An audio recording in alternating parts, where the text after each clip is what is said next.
মায়ের আঁচল কি তা আজকের বাচ্চারা তা হয়তো জানে না। কারণ হলো আজকাল মায়েরা আর শাড়ি পরে না, আঁচল অতীতের জিনিস।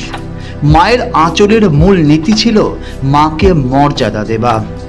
উপরন্তু উনুন থেকে গরম কোনো পাত্র নামানোর সময় আঁচল গরম পাত্রটি ধরতেও কার্যকর ছিল। আঁচল ছিল এক অনন্য বস্তু।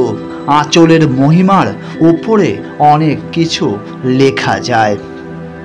আঁচল শিশুদের ঘাম, চোখের জল মোছাতে, নাকের সর্দি মোছাতে, নোংরা কান, মুখ পরিষ্কার করার জন্য ব্যবহৃত হতো। মাও আঁচলকে তোয়ালে হিসেবে ব্যবহার করতেন।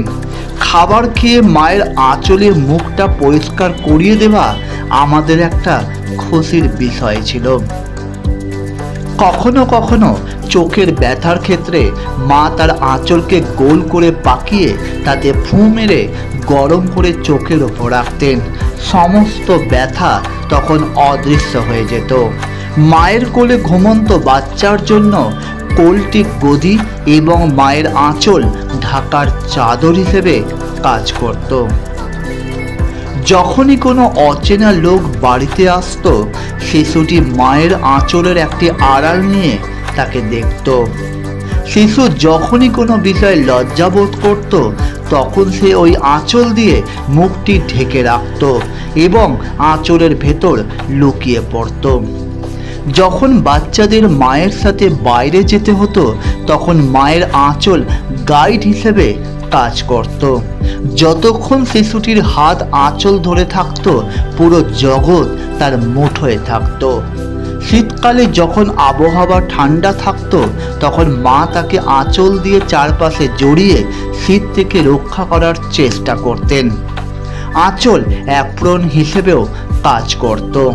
আঁচল গাছ থেকে পড়া আম, জাম, খেজুর এবং মিষ্টি সুগন্ধযুক্ত ফুল কুড়িয়ে আনতেও ব্যবহৃত হতো। আঁচল ঘরে রাখা জিনিস থেকে ধুলো মুছে ফেলতেও খুব সহায়ক ছিল। আঁচলে একটি গিট দিয়ে মা একটি চলন্ত ব্যাঙ সঙ্গে রাখতেন এবং যদি সব কিছু ঠিকঠাক থাকতো, তবে মাঝে মাঝে তিনি সেই ব্যাঙ থেকে কিছু পয়সা দিতেন। আমার মনে হয় না বিজ্ঞান এত উন্নতি করার পরেও আঁচলের বিকল্প কিছু খুঁজে পেতে সক্ষম হয়েছে। মায়ের আঁচল এক মায়াবী অনুভূতি ছাড়া আর কিছুই নয়।